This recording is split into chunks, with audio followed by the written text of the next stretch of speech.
네, 우리 하나님의 말씀 함께 보시겠습니다. 오늘 우리에게 주시는 하나님의 말씀은 신약 성경 마태복음 9장 1절부터 8절까지 있는 말씀입니다. 신약 성경 12페이지 정도쯤에 있습니다. 마태복음 9장 1절부터 8절까지 있는 말씀. 제가 한 절, 여러분들이 한 절, 우리 마지막 7절, 8절은 같은 목소리로 봉독하도록 하겠습니다. 찾으신 줄 알고 제가 먼저 1절을 읽습니다. 예수께서 배에 오르사 건너가 본 동네에 이르시니 침상에 누운 중풍병자를 사람들이 데리고 오거늘 예수께서 그들의 믿음을 보시고 중풍병자에게 이르시되 작은 자야 안심하라 내 죄 사함을 받았느니라. 어떤 서기관들이 속으로 이르되 이 사람이 신성을 모독하도다. 예수께서 그 생각을 아시고 이르시되 너희가 어찌하여 마음에 악한 생각을 하느냐. 내 죄사함을 받았느니라 하는 말과 일어나 걸어가라 하는 말 중에 어느 것이 쉽겠느냐. 그러나 인자가 세상에서 죄를 사하는 권능이 있는 줄을 너희로 알게 하려 하노라 하시고 중풍병자에게 말씀하시되 일어나 내 침상을 가지고 집으로 가라 하시니. 같이 봅니다. 그가 일어나 집으로 돌아가거늘 무리가 보고 두려워하며 이런 권능을 사람에게 주신 하나님께 영광을 돌리니라. 아멘. 오늘 나누게 될 이 귀한 말씀을 통하여 말씀의 제목처럼 주님만이 원하시는 우리 성원교회 되게 하여 주옵소서. 주님이 기뻐하시는 우리 성도, 우리의 삶이 되게 하여 주옵소서. 이러한 마음 가지고 주시는 말씀 앞에 오늘도 우리 모두가 다 같은 마음으로 아멘으로 순종하며 나아갈 수 있는 여러분 모두가 될 수 있기를 우리 주님의 이름으로 축원합니다. 제가 예전에도 우리 성도님들에게 이런 말씀을 한번 드린 것 같은데요. 교회는 학교가 되어야 되고 교회는 병원이 되어야 한다는 그러한 말씀입니다. 기억나십니까? 교회는 학교가 되어야 되고 교회는 병원이 되어야 한다. 먼저입니다. 왜 교회는 학교가 되어야 하는가? 하나님의 말씀을 가르치는 곳이기 때문에 교회는 성경 학교가 되어야 된다라는 그러한 말씀입니다. 성경을 통해서 하나님의 말씀에 대한 진리를 교회에서 가르치게 되고 예수님 그리스도의 그런 거룩한 복음의 진수를 전파하는 영적 본부 역할을 하는 곳이 바로 이 땅의 모든 교회들입니다. 그래서 우리 성원교회도 마찬가지죠. 올 2025년도에도 지난 주간부터 물론 세가족 훈련부터 시작하여 양육훈련과 제자훈련과 사역훈련과 특별히 올 한 해 큐티 학교라든지 여러 가지 그런 훈련의 과정들, 하나님 말씀을 기반으로 하는 많은 훈련과 양육의 과정들이 올 1년 내내 교회에서 계속 진행이 됩니다. 물론 우리 작년 성도님들뿐만이 아니라 주일학교 다음 세대 귀한 자녀들도 마찬가지입니다. 예배드리고 난 후에 선생님들과 함께 말씀을 다시 공부를 하고 있고 하나님 말씀의 가르침으로써 함께 기도하며 거룩한 하나님의 은혜를 나누고자 우리 주일학교 다음 세대 귀한 어린이 청소년 청년들에게도 하나님 이러한 은혜가 교회 가운데 임할 수 있도록 성령을 통해서 지금도 우리를 친히 인도해 주고 계십니다. 그래서 이런 의미에서 교회를 놓고 우리는요 학교라고 이야기를 할 수가 있겠죠. 성경을 가르치는 학교, 말씀만을 배울 수 있는 학교, 그 말씀의 학교, 성경 학교는 곧 이 땅의 모든 교회이다. 혹여라도 우리 중에 성경 말씀을 교회가 아니라 다른 일반 카페에서 성경을 배운다든지 개인 특정 사람에게 성경을 공부한다는 그러한 소식을 알면 저한테 꼭 이야기를 해 주셔야 됩니다. 성경은요, 교회에서부터 하나님의 귀한 말씀은 교회에서부터 말씀을 배우고 이 드리는 예배를 통해서뿐만이 아니라 여러 훈련의 과정과 특별히 우리 사랑하는 셀 리더들을 중심으로 하는 셀 모임을 통해서도 하나님의 말씀에 대한 그 나눔의 은혜를 우리는 사모할 수가 있습니다. 그런 의미에서 이 땅의 교회는 학교, 즉 성경을 가리키는 학교가 되어야 된다는 그런 의미입니다. 두 번째입니다. 교회는 병원이 되어야 된다는 그러한 이야기도 있습니다. 하나님은 우리를 죄에서 구원해 주셨습니다. 죄에서 구원해 주시는 그 하나님의 은혜를 우리가 가만히 살펴보면요, 죄 용서함의 은총과 특별히 영혼 치료라고 하는 것은 항상 함께 가는 것임을 우리는 잘 알고 있습니다. 예를 들어서 우리 예수님이 병에 대해서 온전한 치유자가 되어주시는 이유, 물론 오늘 본문에서도 우리가 그러한 부분을 살펴보겠지만은 예수님이 온전한 치료를 통해서 우리의 영혼을 고쳐주시고 더욱이 우리의 육신의 질병도 고쳐주실 수 있는 능력의 주님이시기 때문에 특별히 우리 예수님은 이 땅에 사는 영혼들이 병들어가는 데다가 죄의 종노릇을 하고 있는 것을 여전히 알고 계십니다. 하지만 예수님은 지금까지도 그렇게 하셨고 앞으로도 죄의 종노릇 하고 있는 그 불쌍한 영혼들을 주님은 찾으실 것이며 그 영혼조차도 주님은 자기 백성으로 삼아 주실 것을 우리는 믿습니다. 이 모든 예수 그리스도의 복음을 통한 구원의 기적과 역사는 지금의 시대는 교회를 중심으로 진행되는 거예요. 그래서 이 땅의 교회는 병원의 역할을 해야 되는 것이고 특별히 우리 성원교회는 이 지역에 있어서 영적인 119 센터 역할을 해야만 하는 것입니다. 왜냐하면은 교회를 통해서 예수 그리스도를 만날 수가 있고 예수 그리스도를 만나야지만이 내 육신의 질병도 물론이거니와 내 영혼의 궁극적인 질병까지 예수를 만나게 됨으로써 치료받을 수가 있기 때문에 우리 성원교회는 그야말로 병원이 되어야 되고 영적인 119 센터 역할을 하는 그러한 영적인 전초 기지가 되어야 된다는 그러한 말씀입니다. 우리가 오늘 이러한 측면을 가지고 본문의 말씀을 살펴보게 될 것인데요. 우리 예수님께서 이 주시는 말씀을 통해서 지금의 시대에 한국교회를 향해서 특별히 오늘 예배드리는 우리 성원교회 2부 예배를 드리는 우리 성도님들을 향해서 우리 예수님이 과연 무엇을 기대하시는가? 예수님의 기대하심을 잘 깨달으시되 부족하지만 주님만이 원하시는 교회 되기를 원합니다. 주님이 기뻐하시는 성도로서의 삶을 살아가기를 원합니다. 이 마음을 가지고 오늘 주시는 말씀 앞에 아멘으로 화답하며 나아갈 수 있는 여러분 모두가 되시기를 한 번 더 주님의 이름으로 축원합니다. 우리는 오늘 본문의 말씀을 통해서 두 가지 주님만이 원하시는 교회 되기 위해서는요, 두 가지 주님의 은혜의 방편을 살펴보겠는데요. 첫 번째입니다. 믿음이 주체가 되어야 돼요. 항상 주님을 믿는 이 믿음이 늘 주체가 되어야 된다. 우리가 읽었던 이 본문의 말씀은 예수님이 중풍병자를 고쳐주신 그 사건을 기록을 하고 있습니다. 어느 사람들이 중풍병자를 데리고 예수님께 왔습니다. 물론 이 중풍병자를 데리고 예수님을 직접 찾아오기까지 그들은요, 예수님에 대한 소문을 이미 다 들었습니다. 많은 사람들의 질병을 고쳐주시고 그 질병을 고쳐주시는 것뿐만이 아니라 그들의 영혼까지도 예수님은 치료해 주시는 능력의 주님이시요 이 땅의 진정한 그리스도이신 것을 이미 저들은 소문으로 들었습니다. 그런데 우리가 오늘 이 본문의 말씀을 통해서 살펴보면서 주목해야 될 것은요, 예수님이 이런 말씀을 하세요. 그들의 믿음을 보셨다. 성경은 그렇게 말씀하거든요. 오늘 본문의 마태복음 9장 1절과 2절을 한 번 더 읽어볼까요? 1절 2절입니다. 시작. 예수께서 배에 오르사 건너가 본 동네에 이르시니 침상에 누운 중풍병자를 사람들이 데리고 오거늘 예수께서 그들의 믿음을 보시고 중풍병자에게 이르시되 작은 자야 안심하라 내 죄 사함을 받았느니라. 아멘. 자, 예수님이 본 동네라고 하면 가버나움을 가리킵니다. 가버나움에 들어가셨을 때에 사람들이 침상에만 누워 있었던 어느 한 중풍병자를 데리고 왔다고 당시의 상황을 그렇게 말씀을 합니다. 그리고 예수님은요, 이 중풍병자와 이 중풍병자를 데리고 왔었던 그들의 믿음을 보시고는 중풍병자를 그 자리에서 주님이 고쳐주셨어요. 침상에 누워 있었던 중풍병자였다라고 당시의 그 중풍병자의 모습을 성경은 이렇게 말씀을 하거든요. 그런데 이 같은 사건을 놓고 마가가 썼던 마가복음서에는 같은 상황을 이렇게 좀 더 상세하게 설명을 합니다. 마가복음 2장 3절에서부터 5절까지의 말씀입니다. 우리 같은 목소리로 말씀 읽어봅니다. 시작. 사람들이 한 중풍병자를 네 사람에게 메워가지고 예수께로 올세 무리들 때문에 예수께 데려갈 수 없으므로 그 계신 곳에 지붕을 뜯어 구멍을 내고 중풍병자가 누운 상을 달아내리니 예수께서 그들의 믿음을 보시고 중풍병자에게 이르시되 작은 자야 내 죄 사함을 받았느니라 하시니. 아멘. 똑같은 상황을 놓고 각각의 저자가 보는 관점에 따라서 같은 상황들이 약간 좀 다르게 지금 설명이 되고 있습니다. 특별히 마가복음서에는요, 좀 더 이 상황을 상세하게 설명을 하거든요.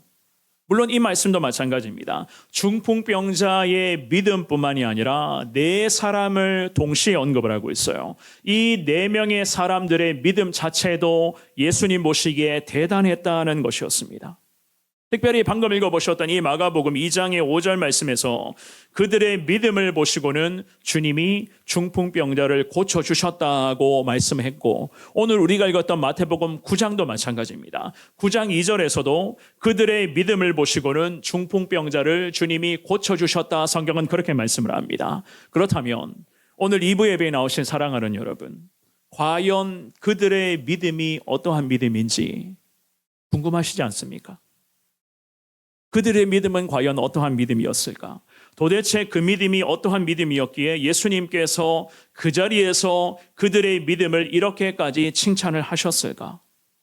오늘 본문의 말씀 2절에 보시면은요, 중반부에 예수께서 그들의 믿음을 보시고 중풍병자에게 이르시되, 성경은 그렇게 말씀을 합니다. 그들의 믿음을 예수님이 먼저 확인을 하셨어요. 그들의 믿음. 예수님께 나오기까지 과정과 지금 예수님께 나와서 예수님을 대면하고 있었던 그 영혼의 믿음을 주님이 보고 계셨다. 오늘 2부 예배에 나오신 여러분들이 이 예배의 자리에 나오기까지 주님을 향한 믿음과, 그리고 이 자리에서 예배를 통해서 예수님을 우리가 대면하고 있는데 지금도 예수님을 향한 나의 믿음을 주님이 보신다. 성경 이 말씀을 하시는 거거든요. 이 믿음을 주님께서 확인하셨던 것이었습니다. 그런데 오늘 이 본문의 말씀에서 그들이라고 하는 주님의 말씀은요, 중풍병자와 이 네 명의 사람들을 동시에 다 포함하고 있는 거예요. 중풍병자와 지붕을 뜯어가지고 침상을 올려맨 후에 이 침상을 내리는 이 네 명의 사람들의 믿음, 중풍병자와 네 사람의 믿음을 분리시키면서 말씀하시는 것이 아니었습니다. 그들의 믿음이라고 하는 것은 이 중풍병자의 믿음뿐만이 아니라 이 중풍병자의 질병을 예수님은 분명히 고치실 수가 있다라고 하는 이 네 사람의 믿음까지를 전부 다 주님은 헤아려 보고 계셨던 것이었습니다. 물론 침상에 누워만 있었던 이 중풍병자의 믿음 역시나 마찬가지였겠죠. 예수님을 만나기만 한다면 이 질병에서 나 역시나 다른 환자들처럼, 다른 기적의 주인공들처럼 나 역시나 예수님을 만나기만 한다면 고침받을 수가 있다는 이 믿음을 가지고 자기는 그저 침상에만 누워만 있을 뿐이었는데 이 믿음만을 가지고 여기까지 나오게 된 것이었습니다. 이 상황을 놓고요, 개혁주의 보수신학을 대표하는 존 칼빈이라는 학자가 이 상황을 이렇게 설명을 합니다. 하나님만이 우리의 마음속에 있는 믿음만을 보실 수가 있다. 하나님만이 우리의 마음의 믿음만을 보실 수가 있다. 오늘 2부 예배 드리는 저도 여러분들도, 오늘 이 자리에 서 있는 목회자인 저 역시나 마찬가지입니다. 우리 성도님들을 볼 때에 성도님들의 마음속에 있는 믿음은 다 볼 수는 없어요. 그런데 우리 하나님만이 오늘 예배드리는 우리의 믿음을 보실 수가 있다. 성경 그렇게 말씀하거든요. 이 자리까지 찾아오게 된, 예수님의 계신 곳까지 찾아오게 된 이 중풍병자와 네 명의 사람들의 믿음을 예수님은 지금 이 순간 꿰뚫어보고 계셨습니다. 그리고는 이 사람들이 지붕까지 뜯어내는 우여곡절의 과정을 거치면서도 이 중풍병자를 예수님 앞에 기어코 데리고 왔었던 거예요. 왜 이렇게까지 예수님을 앞에 데리고 왔었는가? 믿음의 회복을 위해서, 주님을 향한 이 신앙의 회복을 위해서, 육신의 질병뿐만이 아니라 예수님이 내 인생의 진정 구주가 되어주신 것을, 이 땅에 메시아 그리스도로 오신 예수님이신 것을 나 믿습니다 라고 하는 이 믿음이 완전히 회복되는 것을 소망하며 이 중풍병자와 4명의 동력자들이 우여곡절의 과정을 거치면서도 예수님 앞에 나오게 된 것이었습니다. 우리가 오늘 태신자 작정의 날로 나아갑니다. 태신자들의 믿음이 생겨나고 태신자들의 믿음이 다시 회복되기를 원하는 마음으로 우리 성도님들 지난 한 주간 동안 기도하셨을 것이고, 특별히 우리 교회가 태신자를 작정할 때마다 한 사람이 3명의 태신자까지 작정하며 그 3명의 이름을 불러가며 우리가 전도 태신자 초청의 날까지 계속해서 기도의 행진을 펼쳐나가는 것 아니겠습니까? 특별히 태신자들을 만나서 예수 그리스도의 복음을 전하면서 우리는 이렇게 기도합니다. 그들의 믿음이 생겨나게 해달라고 기도할 것이고 그의 믿음이 다시 회복되게 해달라고 우리는 그렇게 기도를 합니다. 특별히 여러 가지 개인의 사정으로 인해서 예수님의 품을 떠나 있는 내 주변의 가족들, 자녀들과 내 주변의 사람들이 참 많이 있어요. 그들에게 예수 그리스도를 향한 믿음이 다시 회복되고 생겨나게 해달라. 전혀 예수님 없이 사는 영혼들이 예수님을 기적같이 만나서 예수님을 향한 그 믿음이 새롭게 싹이 돋아나게 해달라. 우리는 이러한 마음으로 태신자들을 위해서 기도하며 그분들을 찾아가서 만나고 그분들과 함께 교제를 나누며 커피도 마시며 여러 가지 시간을 보내게 될 것입니다. 이 모든 과정에서 우리는 태신자들의 마음을 알아가 보려고 우리 기도하는 믿음의 백성들을 부단히 노력하게 될 거예요. 우리가 전하는 예수 그리스도의 복음을 듣고서 과연 우리 태신자들이 예수께로 나오게 될 것인가? 교회로 올 것인가? 아니면 아직까지 마음이 좀 어중간한 상태에 있는가? 아직도 여전히 어색한 부분 때문에 두려워만 하고 있는 것은 아닌가? 만약에 내가 기도하며 저들에게 복음을 전했을 때에 교회에 가서 같이 한번 예배를 드려보자라는 제안을 냈을 때에 저들이 거절하면 어떡할까? 가장 가까이에 있는 내 남편에게, 내 아내에게, 우리 자녀들이나 손주들에게, 사위에게, 그리고 며느리에게 예수 그리스도의 복음을 전했을 때 거절당하면 어떻게 할까라는 그러한 여러 가지 그런 마음으로서 우리는 고민하며 주님의 의지하며 주님의 도움을 구하며 기도합니다. 한번 질문해 볼까요?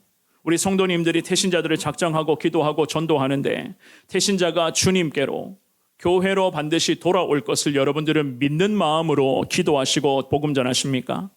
믿고 확신하는 그 마음으로서 전도의 행진에 동참하기를 원하십니까? 아니면은 교회에서 하라고 하기 때문에 이 강단에 서 있는 부족한 목회자가 계속 하라고 하기 때문에 믿음으로 하기보다는 의무감이나 혹은 성도로서의 그런 책임감으로 인해서 혹여라도 겸하지 못해서 하고 있었던 것은 아니었는지 살아계신 하나님 앞에서 저도 여러분들도 솔직하게 이 질문 앞에 대답 한번 해보셔야 됩니다. 과연 어떠했는가?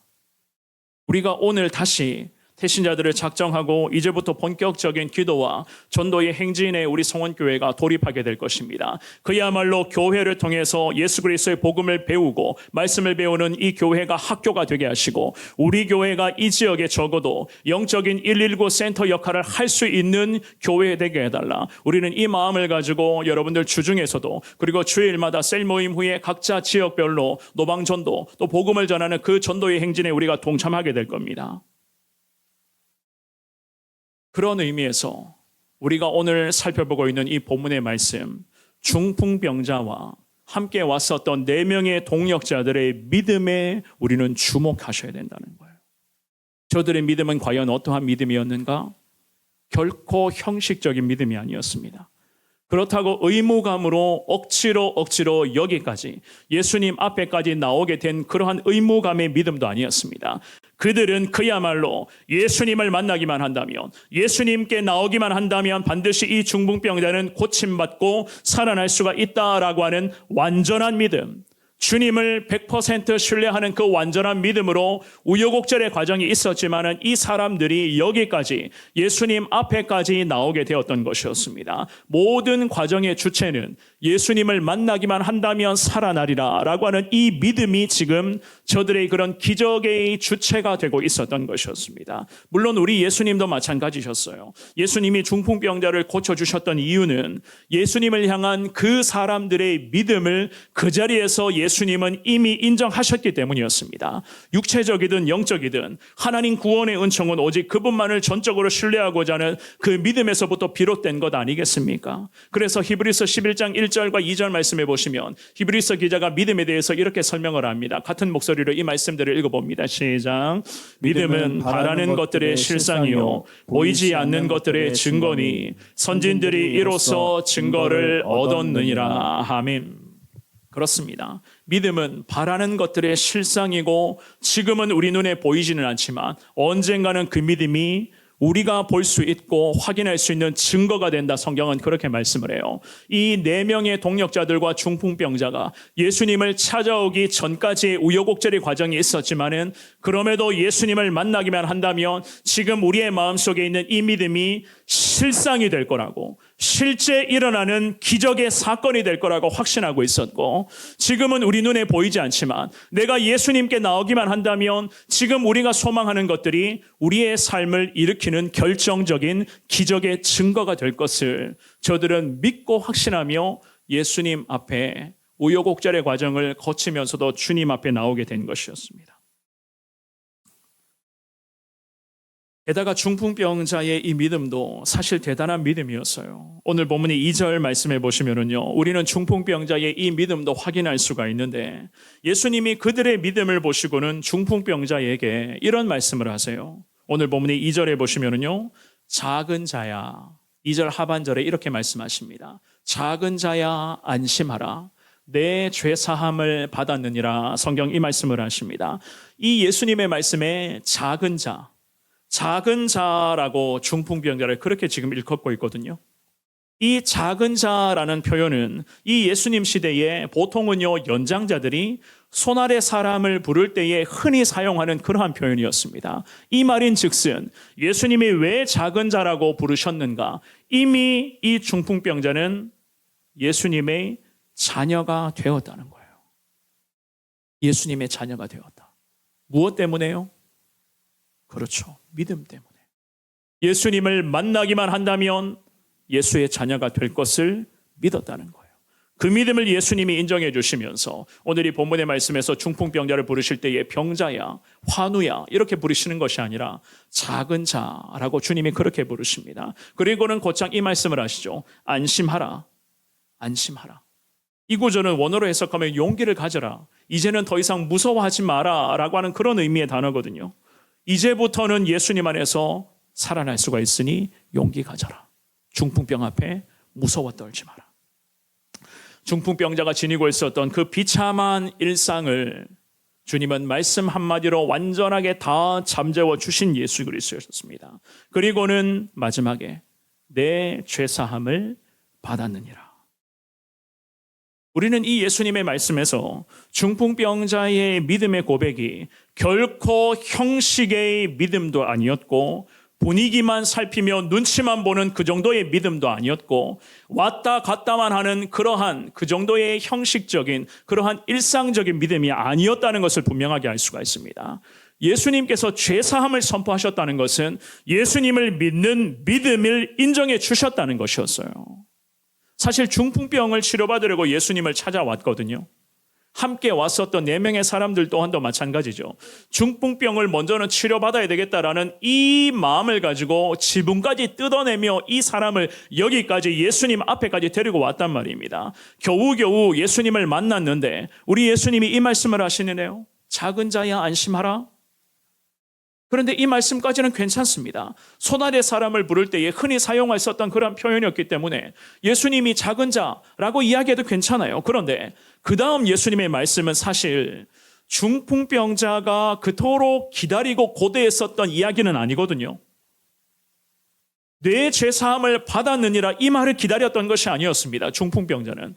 병을 치료받을 수가 있다라는 예수님의 말씀만을 기다렸지 죄사함을 기대하지는 않았다는 거예요. 전문가들이 이 해석을 놓고 이 구절을 놓고 해석을 할 때 이렇게 해석하는 사람들도 있습니다. 중풍병자에게 치명적인 죄 문제도 있었을 거라고 추정하는 해석가들도 있어요. 오랫동안 나쁜 죄악에 빠져 있다가 타락과 방탕과 죄가 중풍병을 만들게 된 결정적인 원인이었다라고 그렇게 해석하는 사람들도 있는데 설사 그렇다고 해도 지금 우리는요, 오늘 예배드리는 우리는 그 부분에 초점을 맞추는 것이 아니에요.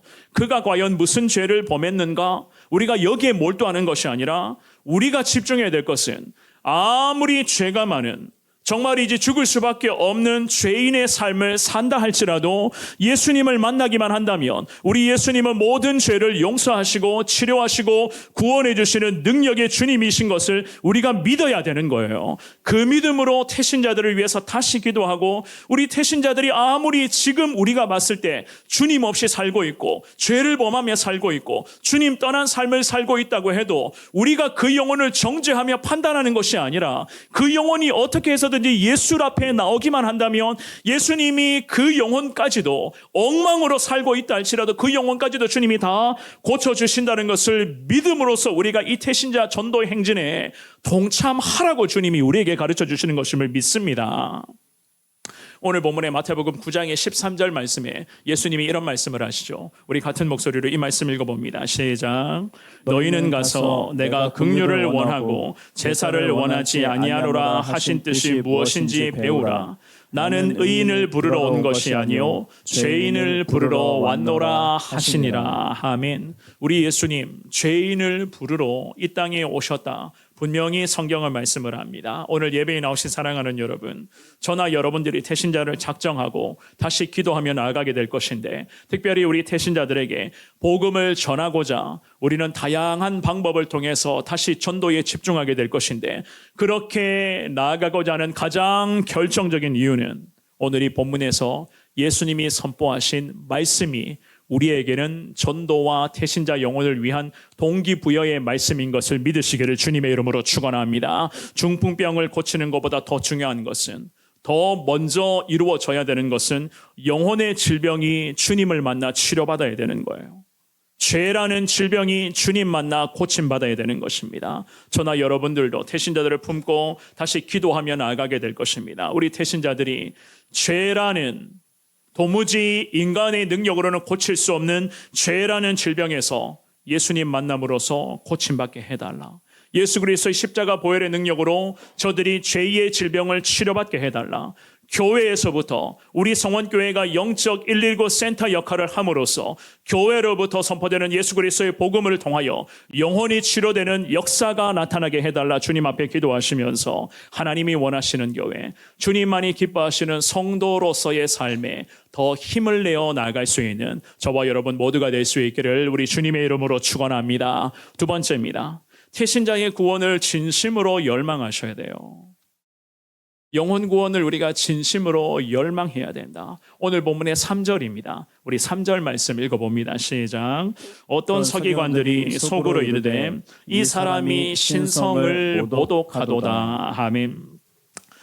유대인 서기관들의 마음에 곧불이라고 표현을 할까요? 갑자기 곧불이 생깁니다. 뭐라고 이야기를 하죠? 신성을 모독한다는 이유로 트집을 잡습니다. 신성을 모독한다라는 이 말의 원래의 뜻은요, 하나님이 하지도 않으신 것들을 하나님의 뜻으로 돌린다, 혹은 하나님에 대해 불경스럽게 말한다라는 그 의미가 바로 신성 모독이라고 하는 이 단어의 의미입니다. 서기관들 중에 일부 서기관들이 예수님이 중풍병자를 이 자리에서 고쳐주시며 죄사함을 선언했었던 이 모든 과정들을 일부 서기관들이 지켜보고 있었습니다. 그 이야기를 보면서, 이 상황을 보면서 일부 서기관들의 마음에 곧불이 생겨요. 저 사람이 도대체 뭔데 하나님의 고유 영역을 이렇게까지 침입하는가? 하나님의 자리에 저 사람이 오르려고 한다라고 하는 트집을 잡습니다. 왜냐하면은 인간이 죄를 지을 때에 그 죄를 해결해 드릴 수 있는 궁극적인 대상은 하나님이셨고, 물론 그런 이유에서 죄를 용서해 주실 분도 하나님 한 분밖에 없다고 유대 서기관들은 그렇게 배워왔고 생각하고 있었기 때문에, 좀 더 쉽게 말씀드리면 신성 모독이라는 것은 자기가 뭔데 하나님 흉내를 내느냐라는 그러한 의미거든요. 이런 서기관들의 마음을 이미 다 내다보고 계신 우리 예수님이셨습니다. 예수님의 말씀 한번 볼까요? 오늘 본문의 4절과 5절입니다. 우리 같은 목소리로 4절 5절 읽어봅니다. 시작. 예수께서 그 생각을 아시고 이르시되 너희가 어찌하여 마음에 악한 생각을 하느냐, 내 죄사함을 받았느니라 하는 말과 일어나 걸어가라 하는 말 중에 어느 것이 쉽겠느냐. 아멘. 우리 예수님의 하신 말씀이 참 훌륭하지 않습니까? 참 우리 예수님 대단하시지 않습니까? 예수님은 그들의 마음 자체가 악하다. 그 마음을 이렇게 지금 진단을 하셨어요. 그리고는 곧장 질문하시죠. 죄 사함과 병 고침 중에 어떤 것이 더 쉬워 보이느냐? 우리 예수님 왜 이런 질문하셨을까요? 5절 말씀에 4절과 5절에 왜 이런 질문을 하셨을까요? 우리가 기억하셔야 됩니다. 이 질문을 우리가 고민할 때요. 철저히 예수님 편에서 이 질문을 우리가 고민하시고 기도하셔야 돼요. 사실 고민할 것도 없는 예수님의 말씀이기도 하죠. 그죠? 예수님은 전능하신 주님이신 것을 우리는 믿습니다. 하나님의 아들이 인간의 몸으로 이 땅에 오셨습니다. 이 땅에 오신 이유는 의인을 부르러 온 것이 아니라 죄인을 부르러 오신 그 마음으로 예수께서 이 땅에 인간의 몸으로 성육신 하셨어요. 그렇기 때문에 예수님의 관점에서는 죄사함이나 병 고쳐주시는 것이나 사실 예수님은요, 말씀 한마디만으로도 전부 다 가능한 것입니다. 지금 당장이라도 말씀 한마디만 선포하면은 양쪽 두 개 다 동시에 다 가능한 거예요. 그러므로 예수님 편에서는 어느 것이 쉬운가라고 묻는 자체가 사실 좀 웃깁니다만은 예수님 편에서는 둘 다 쉬운 거예요. 그런데 이 질문을 가지고 인간의 관점에서 생각해 볼 때에 이 두 가지 중에서 과연 어느 것이 쉽겠느냐 예수님이 유대 서기관들에게 묻습니다. 왜 이런 질문을 하셨는가? 유대인들의 마음을 훤히 내다보고 계셨던 예수님이셨거든요. 오늘 예배드리는 우리의 마음을 지금도 내다보고 계신 예수님은 그 자리에서 함께 있었던 유대인들의 마음을 내다보시고는 이미 악한 마음이다라는 진단을 하셨다는 거예요. 그래서 예수님이 그들의 마음을 보시고는 이 두 가지의 마음 질문을 하셨거든요. 그렇다면 이 유대 서기관들이 판단했을 때는 이 양쪽 중에서 과연 어느 것이 더 쉬운 것인가? 그렇습니다. 죄사함이 그들이 생각할 때는 훨씬 더 수월한 부분이었어요. 정말 수월한 부분이었습니다. 그렇다면 왜 죄사함이 병 고침보다 훨씬 더 쉽다, 왜 수월하다라고 여겨졌을까? 인간의 관점입니다. 우리의 관점으로 봤을 때에 사실 중풍병자가 지금 이 침상에서 일어난다는 것은 의학적인 탁월한 기술이 아니라면 사실상 불가능한 부분입니다. 중풍병자에게 당장 일어나라, 걸어가라 라고 말하는 것은 사실상 불가능한 것이기 때문에 이 서기관들이 생각할 때는 안 되는 거예요. 어려운 겁니다. 왜냐하면 병고침과 죄사함 이 두 개 중에서 사실상 그렇거든요. 죄사함은 인간의 눈에 보이지 않아요. 보이지 않는 부분입니다.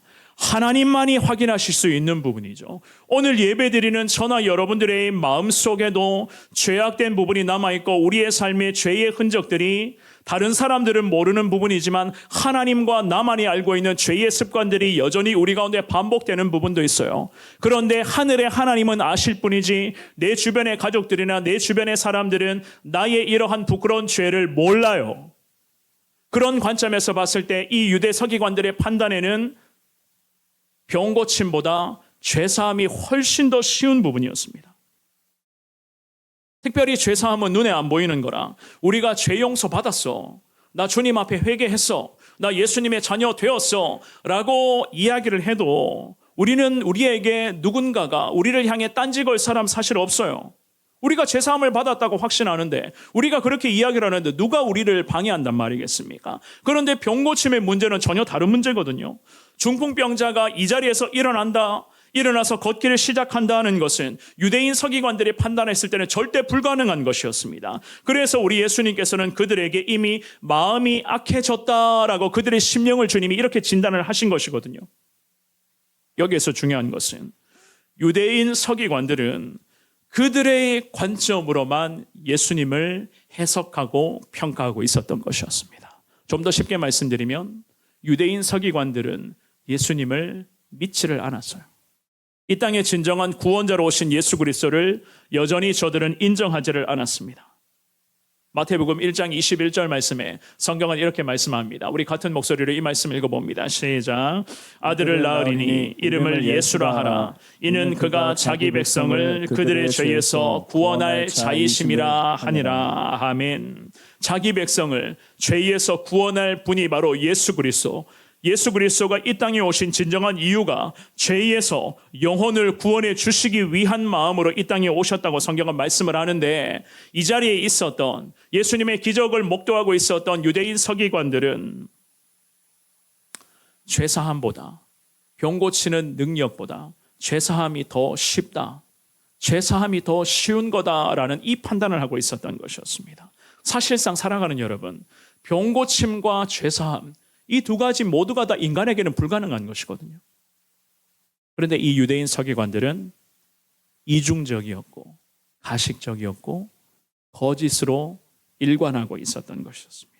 우리 예수님에게는 전부 다 가능한 것이지만, 그래서 우리 예수님은 이 두 가지의 기적을 중풍병자에게 동시에 선포하심으로써 예수님 자신이 진정 메시아 그리스도인 것을, 이 땅에 오신 구원자이신 것을 이 자리에 모인 모든 사람들에게, 그리고 지금의 시대에 믿음으로 살아가길 원하는 우리에게도, 여전히 예수님께 돌아오지 못하고 있는 우리 태신자들에게도 예수님은 이 말씀을 통해서 그리스도의 그 영광을 선포해 주신 것이었습니다.